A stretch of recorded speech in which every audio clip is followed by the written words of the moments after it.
মন এই দেশের বিএনপির নেতাকর্মী ছাড়াও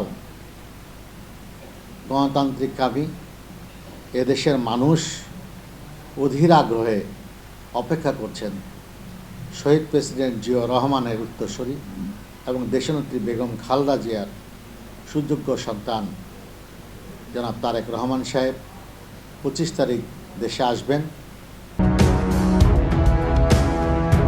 অপরূপ টিভি অনলাইন। যুদ্ধ যদি না হতো তাহলে দেশ স্বাধীন হওয়ার প্রশ্নই উঠত না। তো শহীদ প্রেসিডেন্ট জিয়াউর রহমানের স্বাধীনতার ঘোষণার মাধ্যমেই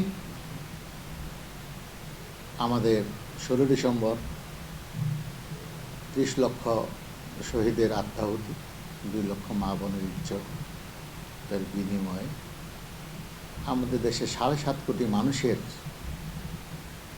ত্যাগ এবং দীক্ষা, তাদের দোয়া এবং তাদের সহযোগিতায় মুক্তিযোদ্ধারা দেশ স্বাধীন করেছে। আপনারা জানেন এই স্বাধীনতা পরবর্তীতে 1975 সালে তৎকালীন শেখ মুজিব সাহেবের সরকার বাকশাল কায়েম করে এ দেশকে চিরস্তরে রাজতন্ত্র কায়েমের যে পরিকল্পনা নির্দেশনা করেছিল, এদেশের মানুষ তা মেনে নেয়নি। 75-এর 15 আগস্ট শেখ মুজিবকে সপরিবারে বীর সেনারা উৎখাত করেছিল এবং হত্যা করেছিল। দেশের একটা অরাজকতা অবস্থা চলছিল। শহীদ প্রেসিডেন্ট জিয়াউর রহমান সহ অনেক দেশপ্রেমিক সেনা কর্মকর্তা এবং সেক্টর কমান্ডারদেরকে সেদিন ভারতীয় মদতপুষ্ট একটি সেনা দল ক্যান্টনমেন্টে বন্দি করে রেখেছিল। সেখান থেকে সেনাবাহিনীর সদস্যরা এবং সাধারণ জনগণরা সিপাহী জনতার যে বিপ্লব, এর মাধ্যমে শহীদ প্রেসিডেন্ট জিয়াউর রহমানকে ক্যান্টনমেন্ট থেকে বের করে এনেছে। শহীদ প্রেসিডেন্ট সবার মতামতের ভিত্তিতে হানা ভোট দিয়ে এ দেশের পুনরায় রাষ্ট্র পরিচালনা করার দায়িত্ব নিয়েছিলেন। তার ধারাবাহিকতায় আপনারা দেখেছেন শহীদ প্রেসিডেন্ট জিয়াউর রহমানকে দেশকে যেন এগিয়ে নিতে না পারে, এর জন্য এই চট্টগ্রামেই ওনাকে শহীদ হতে হয়েছে। আপনারা জানেন এরপরে দেশনেত্রী বেগম খালেদা জিয়া একজন গৃহিণী ছিলেন। উনি এই দেশকে এবং জাতিকে ঐক্যবদ্ধ করে একটি মর্যাদাশীল দেশে এবং উন্নতশীল দেশ হিসাবে বাংলাদেশকে প্রতিষ্ঠিত করেছিল। আমাদের দেশ এবং আন্তর্জাতিক চক্রান্তের মাধ্যমে আপনারা 2006-এ 111 নামক একটি দুঃশাসন সেনাবাহিনীরা এই দেশে বিদেশির হাতে তুলে দেওয়ার যে পরিকল্পনা অংশ হিসাবে তারা আমাদের বাংলাদেশের শহীদ প্রেসিডেন্ট জিয়াউর রহমান, স্বাধীনতার ঘোষক, সেক্টর কমান্ডার এবং সেনাবাহিনীর প্রধান ও বাংলাদেশের 3বারের প্রধানমন্ত্রী বেগম খালেদা জিয়ার পুত্র তারেক রহমানকে তারা সেদিন সেনাবাহিনী ধরে নিয়ে নির্মমভাবে নির্যাতন করেছিল এবং তারা মনে করেছিল যে সেই নির্যাতনের মাধ্যমে তারেক রহমান সাহেবকে হত্যা করতে পারবে। আল্লাহর অশেষ রহমত, উনি ওই যাত্রায় রক্ষা পেয়েছেন এবং দেশের বাইরে যে দীর্ঘদিন উনি চিকিৎসা করেছেন এবং উনি দেশকে, দেশের মানুষকে এবং গণতন্ত্র ও স্বাধীনতা সার্বভৌমত্বের প্রতি আস্থাশীল ছিল বিধায় উনি দীর্ঘ 17 বছর লন্ডনে বসে বাংলাদেশের গণতন্ত্র প্রতিষ্ঠার জন্য, বাংলাদেশের সার্বভৌমত্ব স্বাধীনতা রক্ষার জন্য উনি ওখান থেকেই এদেশের সর্বোপরি সাধারণ মানুষ থেকে শুরু করে দলমত নির্বিশেষে সকল পর্যায়ের নেতাকর্মীদের সাথে উনি আলাপ আলোচনার মাধ্যমে এই দেশের যে প্রয়াত স্বৈর শাসক শেখ হাসিনা সরকার ছিল সেই সরকারকে উৎখাত করার জন্য এবং তাকে এই গণতান্ত্রিক পরিবেশে দেশ যেন মানুষ আবার নতুনভাবে ভোটের অধিকার, ভাতের অধিকার, রাজনীতির অধিকার, স্বাধীনতার সার্বভৌমত্ব রক্ষা হয়, তার জন্য তার বলিষ্ঠ নেতৃত্বেই বাংলাদেশের মানুষ এই আপনার 24শে যে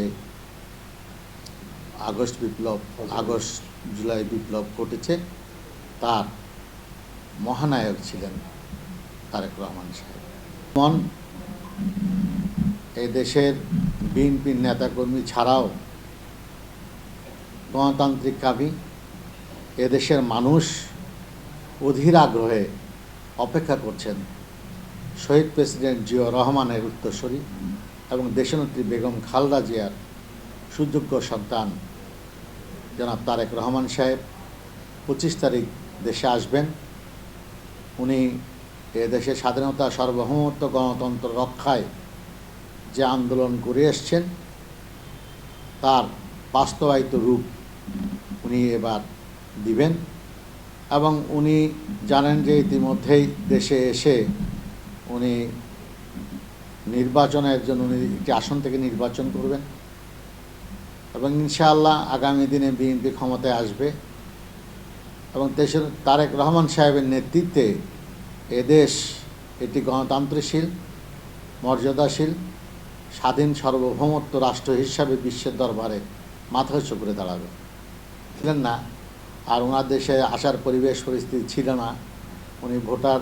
উনি একটি আসন থেকে নির্বাচন করবেন, নির্বাচন করতে হলে অবশ্যই ওনাকে ভোটার হতে হবে এবং উনি আশা করি আসার 2 দিন পরে উনি ভোটার হবেন এবং নির্বাচন কমিশনার 29 তারিখ যে আপনার মনোনয়নপত্র জমা দেওয়ার শেষ দিন রেখেছেন, সেদিন উনি এর আগেই উনি মনোনয়নপত্র জমা দিবেন এবং স্বাধীন, ফেয়ার নির্বাচনের মাধ্যমে উনি বিপুল ভোটে জয়যুক্ত হয়ে এই দেশের ভবিষ্যৎ